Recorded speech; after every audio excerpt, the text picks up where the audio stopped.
শ্রী গর্গ সংহিতা বৃন্দাবন খণ্ডম তৃতীয় অধ্যায়। সুনন্দ বলিলেন, এক সময় হরি নদী স্রষ্টা যমুনাকে গোলকে আগমনাত্ম আদেশ করিলেন।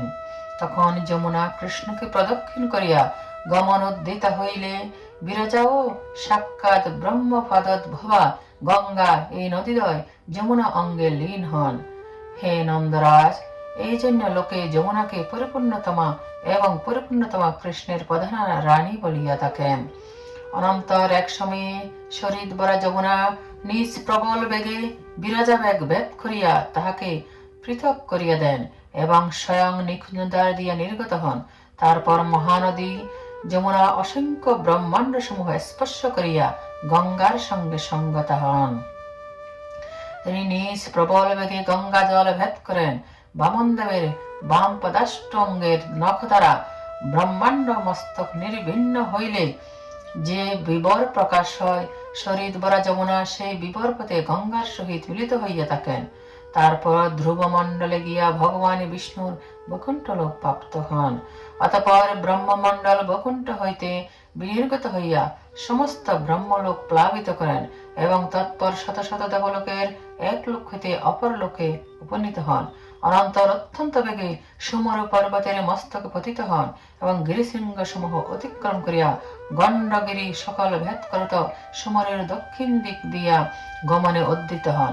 তারপর যমুনা ও গঙ্গা পরস্পর পৃথক হইয়া গঙ্গা হিমালয় পর্বতে এবং মহানদী যমুনা কালিন্দী পর্বতে গমন করেন।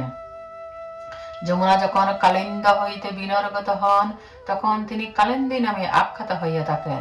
ভগবতী যমুনা কালিন্দ শৈলের সংস্থিত সুদৃঢ় গণ্ডগিরির তট সকল ভেদ করিয়া ভূতলে পতিত হন এবং তত্ত্ব দেশ সকল পবিত্র করিয়া খাণ্ডব কাননে উপস্থিত হইয়া থাকেন।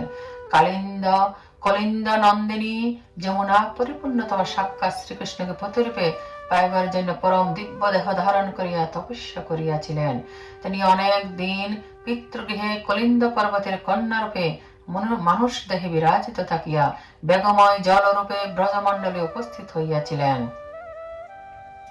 সুবোধ যমুনা সুবোধ মথুরা বৃন্দাবন সমীপে পরম রমণীয় সৈকত স্থলে মহাবন পার্শ্বস্থ গোকুলে যমুনা সুন্দরী শ্রীকৃষ্ণের সহিত সঙ্গবদ্ধভাবে হ্রাস করিবার অভিলাষে নিজাবাস নির্দিষ্ট করিয়াছিলেন।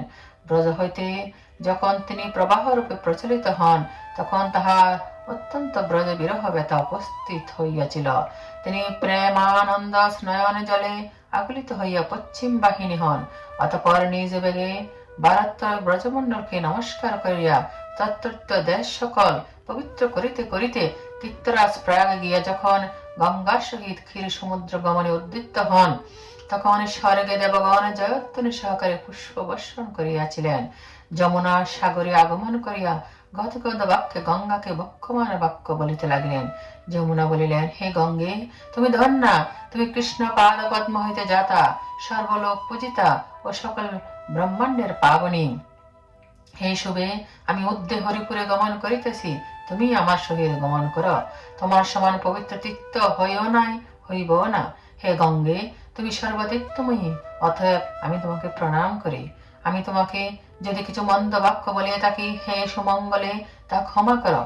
গঙ্গা বলিলেন, হে যমুনে, তুমিও কৃষ্ণ বামাঙ্গ সম্মতা, সুতরাং সর্বব্রহ্মাণ্ড পাবনী ও ধন্যা। তুমি পরমানন্দ রূপিণী, সর্বলোকের একমাত্র পূজিতা ও সাক্ষাৎ পরিপূর্ণতমা।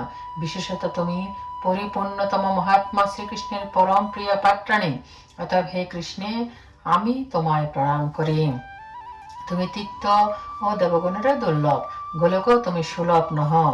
আমি শ্রীকৃষ্ণের আদেশে শোভাবহ পাতালে গমন করিতেছি, কিন্তু তোমার বিরহ ব্যথায় গমনে সমর্থ হইতেছি না। আমার ব্রজপুরে রাসমণ্ডলে একত্র মিলিত হব, আবার ব্রজপুরে রাসমণ্ডলে একত্র মিলিত হইব। হে হরিপ্রিয়ে, আমি যাহা কিছু অপ্রিয় বলিয়াছি তাহা ক্ষমা কর। সুনন্দ বলিলেন, এই প্রকারে গঙ্গা ও যমুনা পরস্পর প্রণাম পুরুষরা দ্রুত প্রচলিত হইলেন। সুরনদী গঙ্গা সমস্ত লোক পবিত্র করত। পাতালে প্রবিষ্ট হইয়া শেষনাগের ভগবতী বনে ভগবতী নামে বিখ্যাত হইলেন। ত্রিলোচন শঙ্কর ও শেষনাগ তদীয় জল নিজ নিজ মস্তকে ধারণ করিলেন। অনন্তর অতি বেগবতী যমুনা স্বীয় বেগে সপ্ত সাগর মণ্ডল ভেদ করিয়া সপ্ততিভূমি মহি আপ্লুত করত স্বর্ণময়ী ভূমির মধ্য দিয়া লোকালোক চলে উপনীত হইলেন।